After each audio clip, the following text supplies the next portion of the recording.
Good day, class. Welcome to this module that discusses Chapter 3, Regional Economic Integration. After studying the chapter, you should be able to do the following.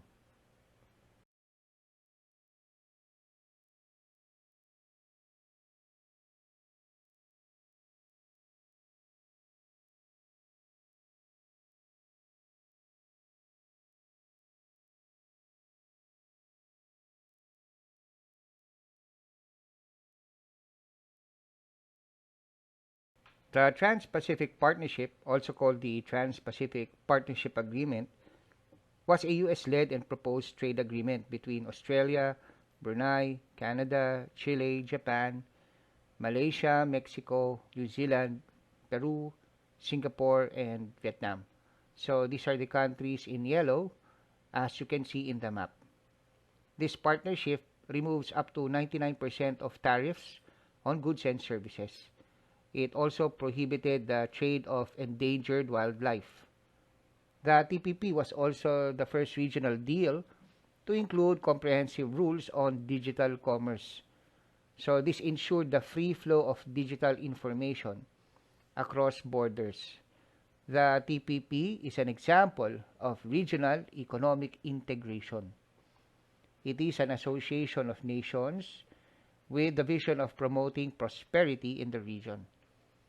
Regional economic integration can best be defined as an agreement between groups of countries in a geographic region to reduce and ultimately remove tariffs and trade barriers for the free flow of goods and services. So countries agree to eliminate economic barriers with the end goal of enhancing trade and social development. What is regional economic integration? Regional integration will involve implementation of economic and political steps to increase global competitiveness, including preferential access to trade opportunities. Now, in regional integration, states must consider spatial transformation. To do this, conducting spatial research and spatial mapping is required, which is identifying areas where development is concentrated and areas that needs development.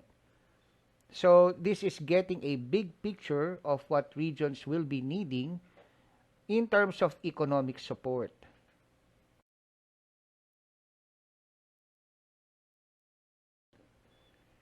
Now the word spatial refers to space. So we are studying the space in our country.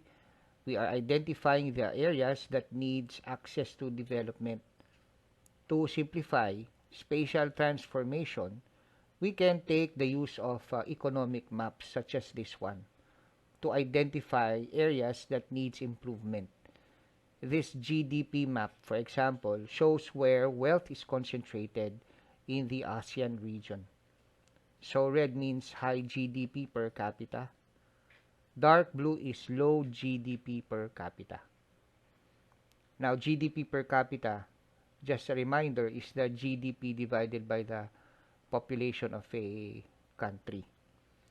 Our country is in blue. So we are in the lowest GDP per capita region. And despite being the fastest growing economy of the region, that is prior to the pandemic, even surpassing Singapore, no, at times. Perhaps we should wonder why our GDP per capita is so low, even with the high performance of our GDP. So we have a very high GDP growth rate, but GDP per capita is low. Okay? A localized spatial research should be conducted by using maps like this to find out where development is concentrated and what areas are left behind.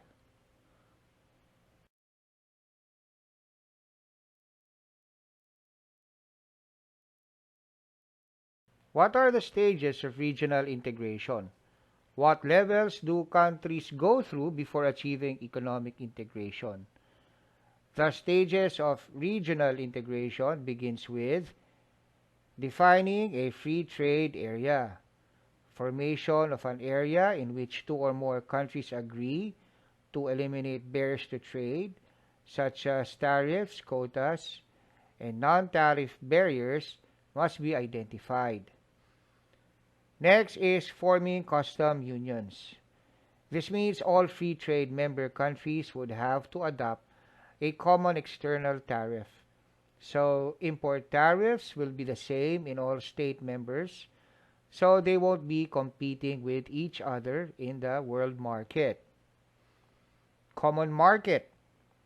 Members remove all barriers to allow the movement of capital and labor within the custom union. This is forming standard policies on quality of products and raw materials, and common standards on education, employment, and professions. Putting up similar standards will broaden the market of each member country, since foreign investors will find few or little differences between the markets of the member countries. Next, economic and monetary union, which is the creation of a single regional currency and the main regional central bank. Now, it is important to know that not all integration will mature into this stage. Only the European Union has reached this agreement, in fact, of using one monetary standard. The complexity of the formation prohibits most trade blocs from following their footsteps.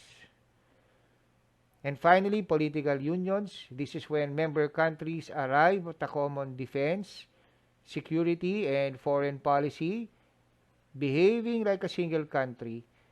So alliances are made and strengthened at this stage.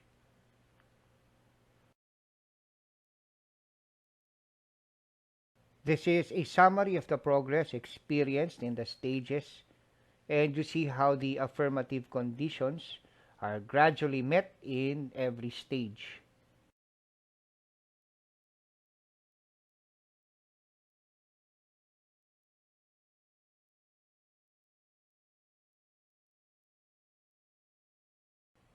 What are the advantages and disadvantages of regional integration?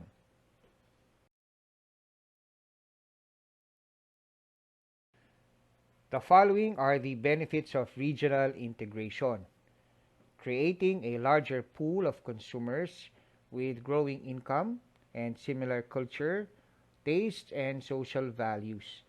This means businesses can take advantage of a bigger market, so international trade and international marketing opportunities is enhanced. Encouraging economics of scale in production, increasing the region's level of global competitiveness, and enhancing economic growth through investment flows. So the bigger the market, the better the opportunities. This encourages economies of scale. Now, what does this mean? Businesses are motivated to take advantage of the efficiency brought about by growth, by being big, by expanding.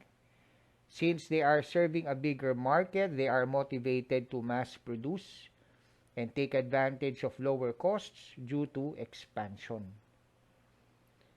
Freeing the flow of capital, labor, and technology to the most productive areas in the region. Internal flow of raw materials and manpower is easier. This is due to the stage of having a common market. Increasing cooperation, peace, and security among countries in the region. Integration will also form defense alliances and peace and security policies. Of course, having peace in the region will bring more economic stability. And it encourages member states to enhance their social welfare to match that of the most progressive states, meaning integration can lift the standard of living of member states to be comparable to that of highly industrialized nations.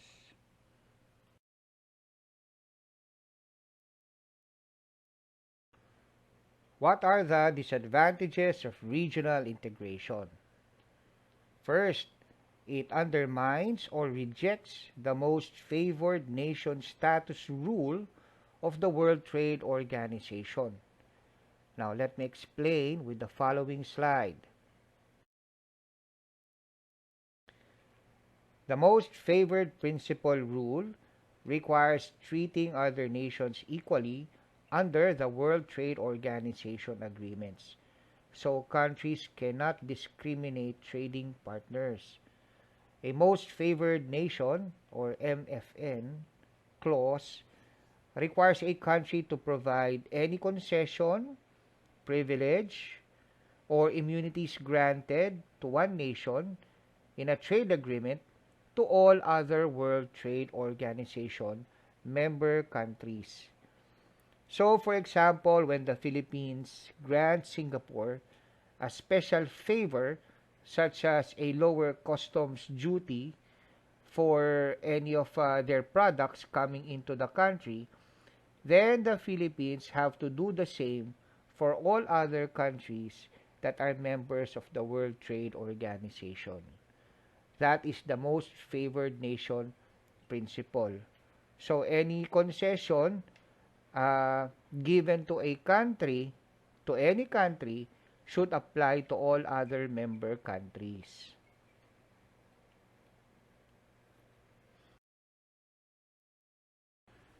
Let us continue. Imposing uniform laws and regulations that at times do not take into account national, economic, cultural, and social differences. The rules under integration are sweeping without taking into account the country's economic and political situation, and without considering the effect on its culture, norms, and way of life. Eliminating jobs and increasing unemployment in protected industries. This means local industries will be exposed to greater competition from other regions. Losing sovereignty, national independence, and identity. Because the countries will behave like one nation in many aspects, the mix of culture and the blurring of national borders will be a side effect of integration. Culture will easily evolve because of influence from other regions. Reducing the powers of the national government. This is related to the above mentioned losing of sovereignty, imposing uniform laws. This means countries cannot independently make economic policies. So countries cannot just devaluate their currency, for example, or impose certain tariffs without consultation in the Association of Member States. Increasing the problems of illegal drugs and terrorism due to the ease of cross-border labor movement. The ease of entry will increase the activity of illegal traffickers. Criminals can take advantage of lenient border restrictions. There is the danger of radical ideas easily infiltrating societies.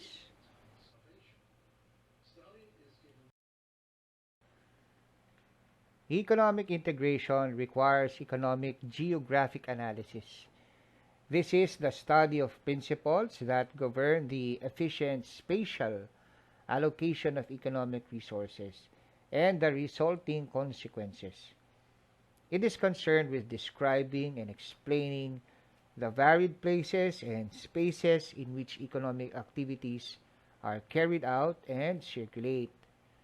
Yes, this is related to spatial transformation. What are the steps to regional integration? Step 1. Regional integration should have clear goals and initially address a small, narrow, well-defined area of cooperation. For example, the European Union started as a European coal and steel community. It started after World War II. The ASEAN also started with only a few members with very uncomplicated objectives. But now it has more members and have more loftier ideals. Step 2. Integration must also help countries gain access to world markets, especially those who cannot access it. Small and landlocked countries, for example, need regional integration in order to achieve economies of scale. For example, the region can have shared transportation hubs or ports to give access to member countries with unreachable markets. Step 3. Some countries will have more market efficiency than other countries, so some regions will gain more than others. However, explicit compensation programs may be required to ensure that the development of other countries are also taken into consideration. For example, the 8-member West African Economic and Monetary Union adopted a revenue sharing tariff program. The economically advanced countries of Ivory Coast and Senegal collected tariffs for the member nations and then shared the earnings with other members, those members that are having difficulty in developing their economies.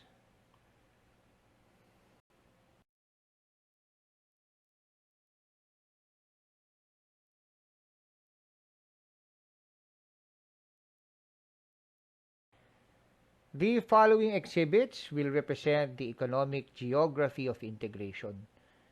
This shows regions close to world markets, which are the most advantageous. So market access is essential for economic growth, and proximity to major world markets is an asset for just-in-time production and when exporting perishable goods. So regional trading blocks that are close to world markets, such as the North American Free Trade Agreement or the NAFTA, the Dominican Republic Central America Free Trade Agreement, as you can see here in the map, they are very close to the United States, to China, to India.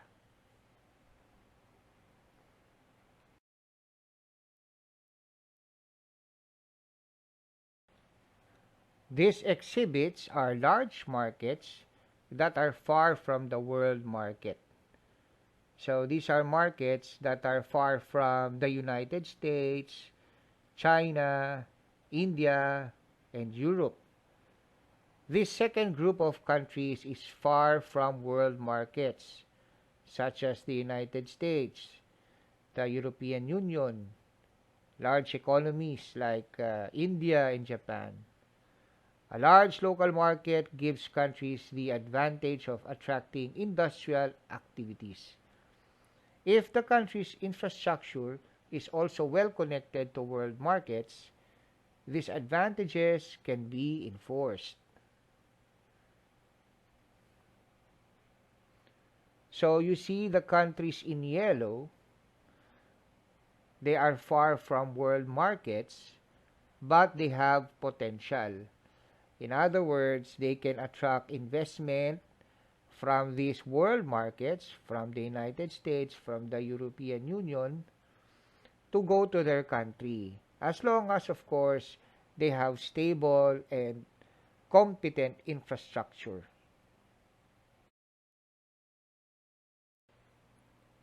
This exhibit shows small market regions far from world market. So they are small markets and they are disadvantaged geographically. Okay? So there is difficulty in reaching them or in trading with them because of their location. International integration is most difficult for these countries in regions that are divided, far from world markets, and lacking the economic size of a large local market. So these regions are also called the bottom billion. These are regions in Central Asia, in East, Central, and West Africa, and the Pacific Islands. Okay, so they are all in yellow in the map. Central Asia, Kazakhstan, Kyrgyzstan, Tajikistan, Turkmenistan, Uzbekistan has the highest proportion of landlocked countries. So when we say landlocked, they do not have access to the sea. In sub-Saharan Africa, there are several landlocked countries also, many with a small population and GDP. So these are some of the poorest nations. The small Pacific Islands are the most geographically fragmented. Now, this time they are sea-locked, surrounded by the ocean. So all of these regions could really gain a lot from effective regional cooperation. You have reached the end of our lesson, class, the end of part 1. Please stand by for the continuation of this module about regional integration. In part 2, examples of regional integration will be discussed. Thank you for listening. Have a nice day.